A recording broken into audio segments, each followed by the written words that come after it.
ڈنڈورا بچتا رہتا ہے۔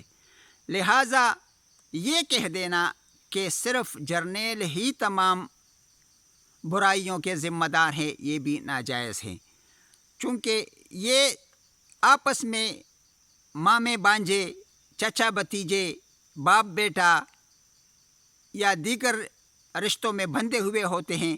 لہٰذا اس لیے جب ان پر زوال آتا ہے تو یہ بطور گواہ یا مدعا علیہ بن کر ان کو قید خانوں میں بند کر کے تحفظ دیتے ہیں، نہ کہ یہ بطور مجرم انہیں سزا دلا دیں گے یا پھانسی چڑھا دیں گے یا عمر قید کر لیں گے یا روڈوں پر گھسیٹیں گے جس طرح کہ یہ لوگ کہا کرتے ہیں۔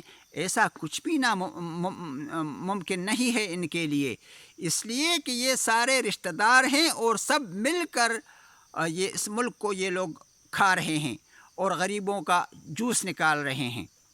تو لہٰذا غرض یہ ہے کہ جب ہم بنظر غیر جائزہ لیتے ہیں تو ہمیں تمام سازشیں نظر آتی ہے۔ پاکستان کا بننا ایک سازش تھا، جناح کو سائیڈ لائن کرنا، اسے زیارت میں غیر اعلانیہ نظر بند کرنا، یہ بھی ایک سازش تھا۔ لیاقت علی خان کو اڑانا، پھر ان کے اڑانے کے وجوہات بھی سارے نیست و نابود کرنا۔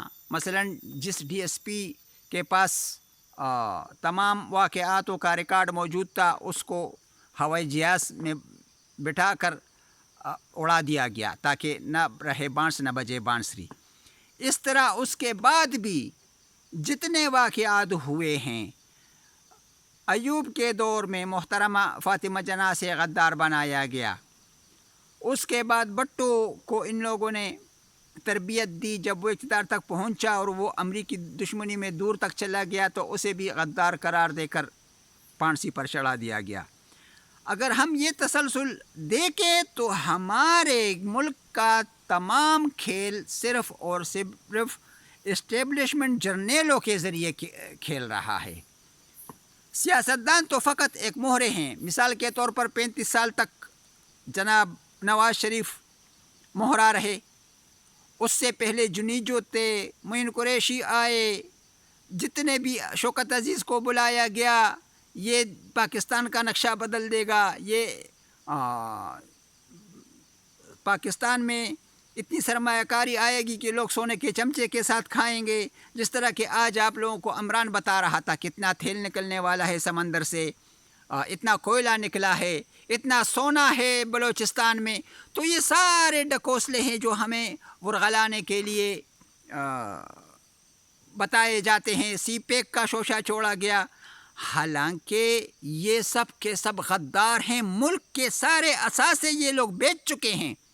آپ کے قومی صنعت سب ملٹی نیشنل کمپنیوں کے ہاتھ میں ہے، آپ کا صنعت جو کہ تمام غیر ملکی ہے۔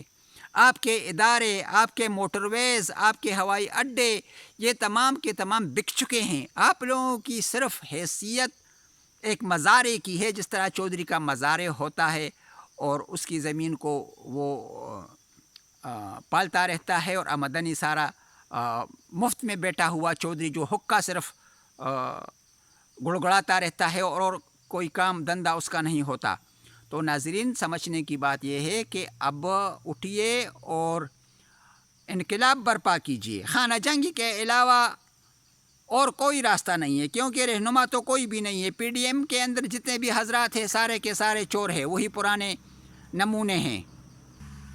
ان سے یہ توقع رکھنا کہ یہ انقلاب برپا کر لیں گے بالکل فضول اور بے مقصد ہے، کیونکہ ان کا انقلاب کے ساتھ کوئی تعلق ہی نہیں ہے۔ یہ تو گٹھ چوڑ کرنے والے لوگ ہیں، آج مخالف ہیں تو کل ان کے ساتھی بن جائیں گے۔ جس طرح عمران مخالف تھا جرنیلوں کا، اسٹیبلشمنٹ کا، سرمایہ دارانہ نظام کا، تو دوستو دنیا میں تقریباً تمام سرمایہ دارانہ نظام کے حامی ہیں۔ اس خول کو توڑنا انتہائی مشکل ہے، اس کے لیے انتہائی جدوجہد کی ضرورت ہے، اور آپ لوگوں کو انتہائی جدوجہد کے لیے کمر بستہ ہونا پڑے گا۔ والسلام۔